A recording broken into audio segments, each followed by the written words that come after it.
আজকে আমাদের গন্তব্যস্থল আপনারা অলরেডি থাম্বনেল দেখে বুঝতে পেরে গেছেন, নিউ টাউনের রাম মন্দির। তো সেখানে যাওয়ার জন্য কিভাবে যেতে হবে লোকেশনটা ফার্স্টে আপনাদেরকে আমি গাইড করে দিই। আমি চলে গেছিলাম 1 নম্বর এয়ারপোর্ট থেকে বাস ধরে ইকো পার্কের 4 নম্বর গেটে। আমি ওই ফুটে নেমেছিলাম সাবওয়ে দিয়ে বেরিয়ে। সাবওয়ের সামনে দিয়ে যে রাস্তাটা, ওই অটো যে দাঁড়িয়ে আছে ওর পাশ দিয়ে যে রাস্তাটা ঢুকেছে সেই রাস্তা দিয়ে সোজা হাঁটতে হবে। সোজা হেঁটে আপনারা চাইলে টোটোও নিতে পারেন সেখান থেকে। টোটো নিলে ভাড়া খুব সম্ভবত 10 টাকা পড়বে, আর হেঁটে গেলে মোটামুটি 10 থেকে 12 মিনিটে আপনারা মন্দিরে পৌঁছে যেতে পারবেন। হ্যালো ভিউয়ার্স, আপনারা ভাবছেন তো আমি কিসের কথা বলছি, আজকে কোথায় যাওয়ার কথা বলছি?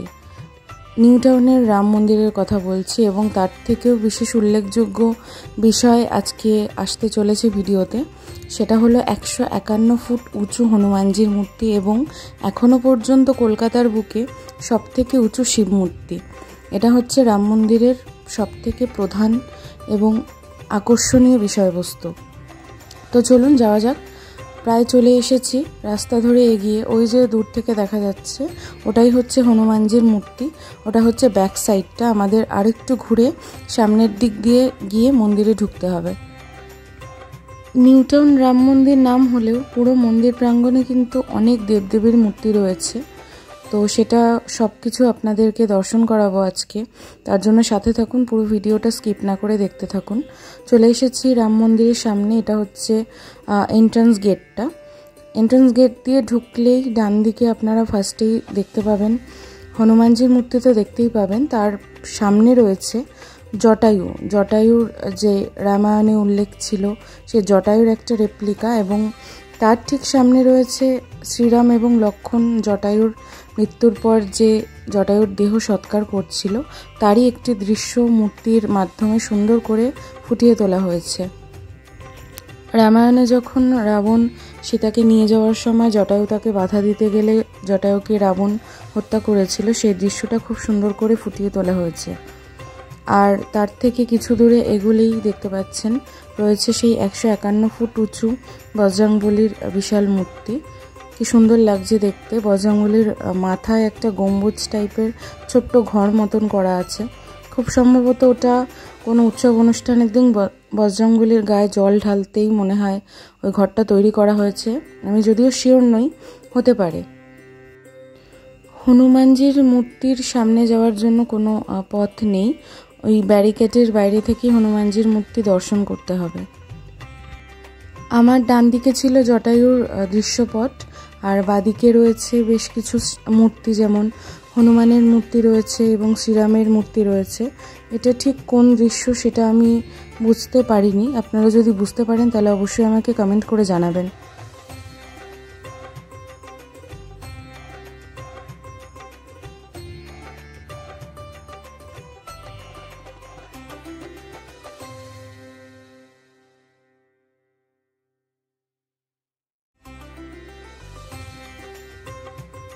হনুমানজির মূর্তির ঠিক উল্টো দিকে, মানে আপনাদের বাদিকেই পড়বে একটা সৎসঙ্গ করার জায়গা, যেখানে সকাল 5টা থেকে সকাল 6টা পর্যন্ত এবং বিকেল 4টে থেকে বিকেল 5টা পর্যন্ত সৎসঙ্গ হয়। আর আমি যেদিন গেছিলাম সেদিন কনস্ট্রাকশনের কাজ হচ্ছিল বলে সেটা বন্ধ ছিল।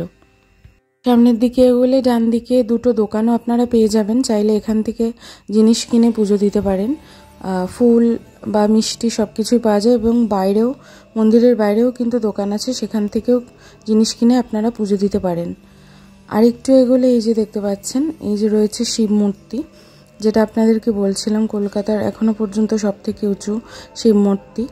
এবং মহাদেবের সামনে যাওয়ার জন্য জায়গা আছে, এবং মহাদেবের চারদিকে প্রদক্ষিণ করার জন্য একটা স্পেস আছে। এবং সন্ধেবেলা লাইট জ্বললে শিব মূর্তিকে, মানে মহাদেবকে ভীষণ সুন্দর লাগে দেখতে। সেটা আপনাদেরকে আমি দেখাবো। যখন সন্ধ্যাবেলা লাইটগুলো জ্বালিয়ে দেওয়া হয়েছিল কি অপূর্ব লাগছিল দেখতে, তখন আমি সামনে থেকেও আপনাদেরকে দেখাবো। এই যে দেখুন পাশাপাশি দুটো মূর্তি, কি সুন্দর লাগছে দেখতে।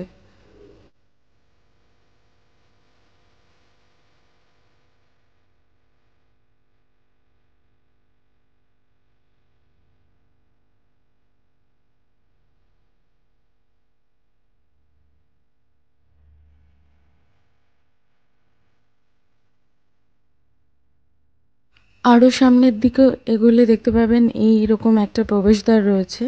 সেখান দিয়ে ঢুকলেই এই মন্দির প্রাঙ্গণের যে কটি মন্দির রয়েছে, মোট 4টি মন্দির রয়েছে এখনো পর্যন্ত, সেই সব মন্দিরগুলো আপনারা দেখতে পাবেন। প্রবেশদ্বার দিয়ে ঢুকেই ডান দিকেই ফার্স্টে আপনাদের চোখে পড়বে কৃষ্ণের কালিয়ানাগ দমনের একটি দৃশ্য ফুটিয়ে তোলা হয়েছে। তার পাশে রয়েছে শিব পার্বতী, সিদ্ধিদাতা গণেশের একটা মূর্তি এবং বিভিন্ন মুনি ঋষিরা এখানে রয়েছেন, তাদের মূর্তি তৈরি করা রয়েছে এবং একটি বটগাছের নিচে খুব সুন্দর করে মূর্তিগুলো তৈরি করা হয়েছে।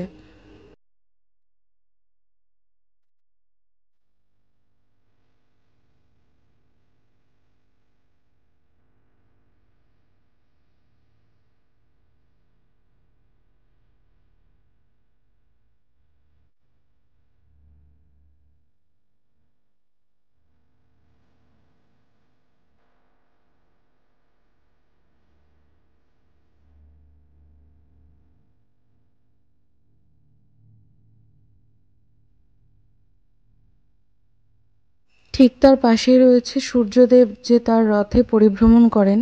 7টি ঘোড়া বিশিষ্ট যে রথে উনি পরিভ্রমণ করেন তারই একটি মূর্তি এবং রথের চূড়ায় রয়েছে নটরাজের একটি মূর্তি।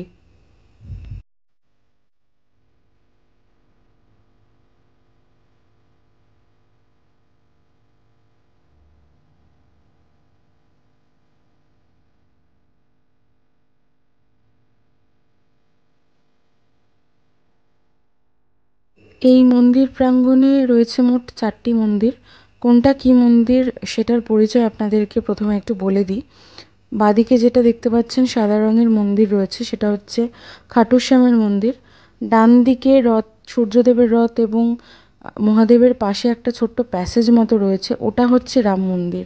আরেকটু এগোলে ডান দিকে এটা দেখতে পাচ্ছেন, এটা হচ্ছে জিন মাতার মন্দির এবং আরেকটু এগোলে ডান দিকে পড়বে বালাজি বাবসার মন্দির।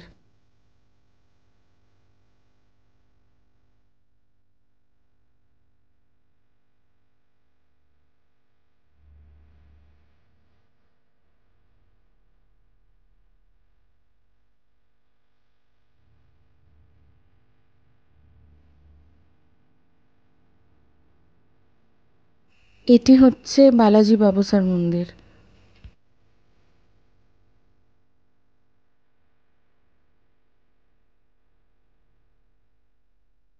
রাম মন্দিরের সামনের অংশটা মানে ঢোকার মুখটায় রয়েছে মহাদেবের একটি মূর্তি এবং তার সামনে একটি শিবলিঙ্গ রয়েছে এবং তারও সামনে রয়েছে নন্দী মহারাজ এবং মহাদেবের দুপাশে রয়েছে দুটো হনুমান ঢোল বাজাচ্ছে এরকম মূর্তি।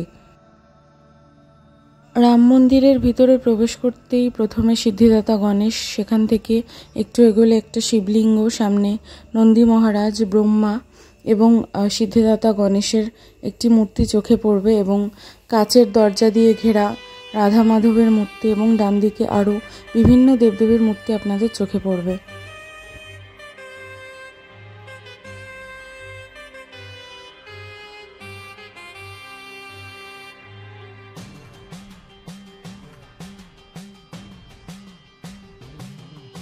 আর একটু এগোলেই ডান দিকে চোখে পড়বে আপনাদের জগন্নাথ দেব, বলরাম এবং সুভদ্রার বিগ্রহ। দেখুন কি অপূর্ব লাগছে দেখতে। এটি হচ্ছে শ্রীরাম এবং মা সীতার বিগ্রহ। তার সামনে আরও একটি ছোট শ্রীরাম, সীতা এবং লক্ষ্মণের বিগ্রহ রয়েছে এবং তার সামনে আরও ছোট ছোট অনেক বিগ্রহ রয়েছে। এটি হচ্ছে খাটু শ্যামের মন্দির, আগেই বলেছিলাম। চলুন মন্দিরের ভিতর প্রবেশ করা যাক।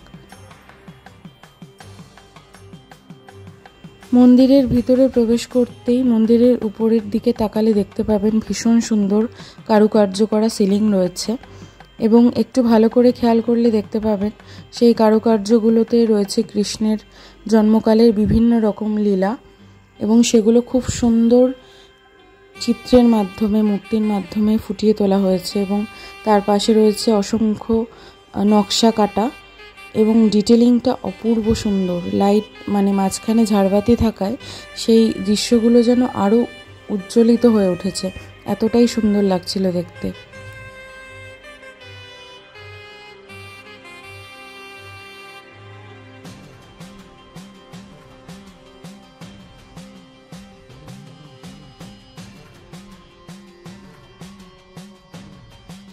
ইনি হচ্ছেন খাটু শ্যাম। খাটু শ্যামকে কৃষ্ণের আরেকটি রূপ বলেই বিবেচনা করা হয় এবং মহাভারতের যে বার্বারিক চরিত্রটি ছিল সেই চরিত্রের সঙ্গেও খাটু শ্যামের অনেক রকম সম্বন্ধ আছে এরকম বলেও মনে করা হয়।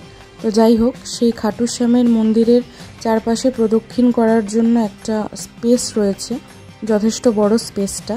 সেই স্পেসটা দিয়ে গেলে পিছন দিকে দেখতে পাবেন দেওয়ালের গায়ে অসংখ্য লাল এবং হলুদ বিভিন্ন রঙের কাপড়ে বাঁধা নারকেল রয়েছে, যেগুলো ভক্তরা এখানে খাটু শ্যামের কাছে পুজো দিতে এসে বেঁধে যান তাদের মনস্কামনা পূরণ হওয়ার জন্য।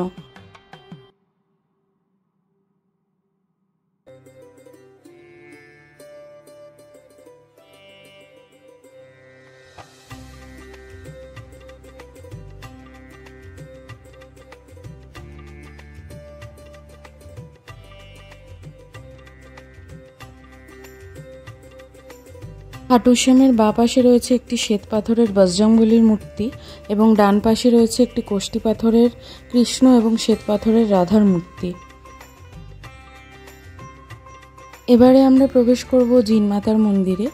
জিনমাতা হলো রাজস্থানের একজন লৌকিক দেবী। জিনমাতাকে মা দুর্গারই একটি অংশস্বরূপ বলে মনে করা হয়। রাজস্থানের সিকার জেলার অন্তর্গত একটি গ্রামের নাম জিনমাতা।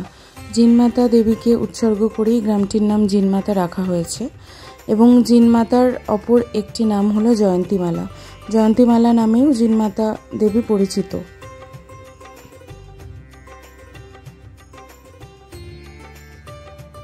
জিনমাতার মন্দিরের ঠিক পাশে, মানে একটু ভেতরের দিকে, এই রাক্ষসের মুখটা ছিল। এটা খুব সম্ভবত একটা এক্সিট পয়েন্ট, যেটার কাজ এখনও আন্ডার কনস্ট্রাকশন আছে।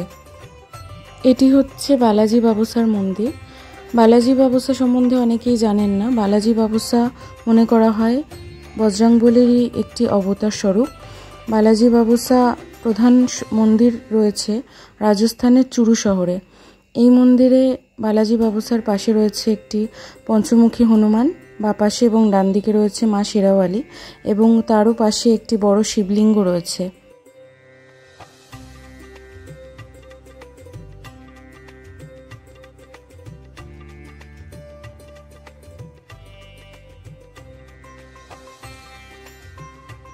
এই যে সন্ধেবেলা সমস্ত লাইট জ্বালিয়ে দেওয়া হয়েছিল, তাতে মন্দিরগুলো আরও বেশি সুন্দর লাগছিল দেখতে।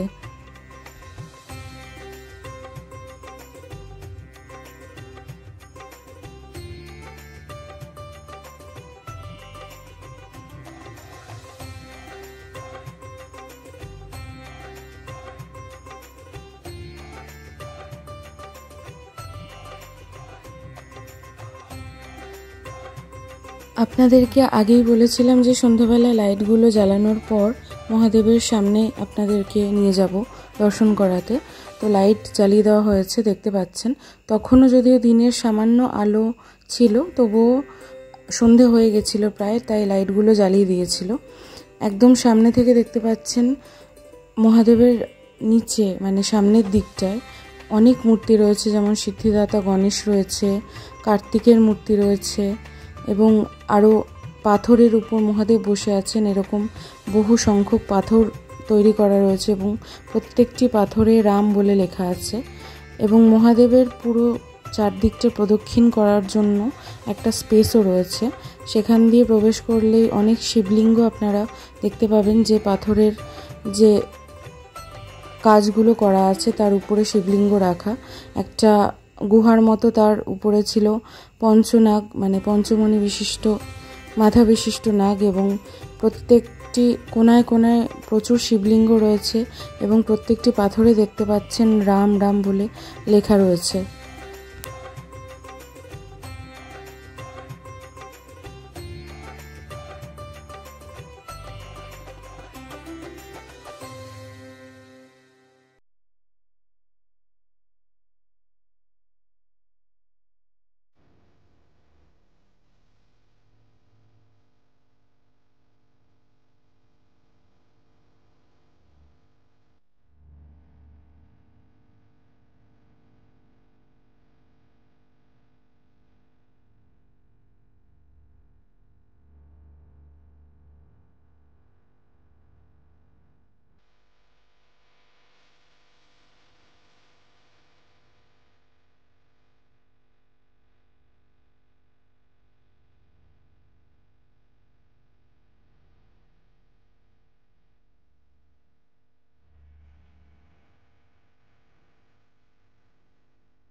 শিব মূর্তির ডান দিকে জলের উপর তৈরি করা রয়েছে একটি মা গঙ্গার বিগ্রহ।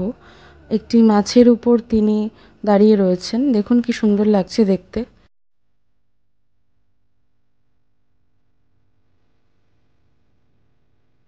মন্দির খোলা থাকে প্রত্যেক দিন সকাল 7টা থেকে দুপুর 12টা এবং দুপুর 3টে থেকে রাত 8টা পর্যন্ত। এই পর্যন্তই ছিল আমার আজকের ভিডিও। আমার আজকের ভিডিওটি কেমন লাগলো অবশ্যই আমাকে কমেন্ট করে জানাবেন। ভালো লাগলে বন্ধুদের সাথে শেয়ার করবেন, আর প্লিজ চ্যানেলটি সাবস্ক্রাইব করে আমার পাশে থাকবেন, আমাকে সাপোর্ট করবেন এবং পাশে থাকা বেল আইকনটি প্রেস করে দেবেন যাতে চ্যানেলের সমস্ত নোটিফিকেশন পেতে পারেন। দেখা হচ্ছে নেক্সট ভিডিওতে। ততক্ষণের জন্য সবাইকে টাটা। সবাই ভালো থাকবেন, সুস্থ থাকবেন। সবাইকে ধন্যবাদ।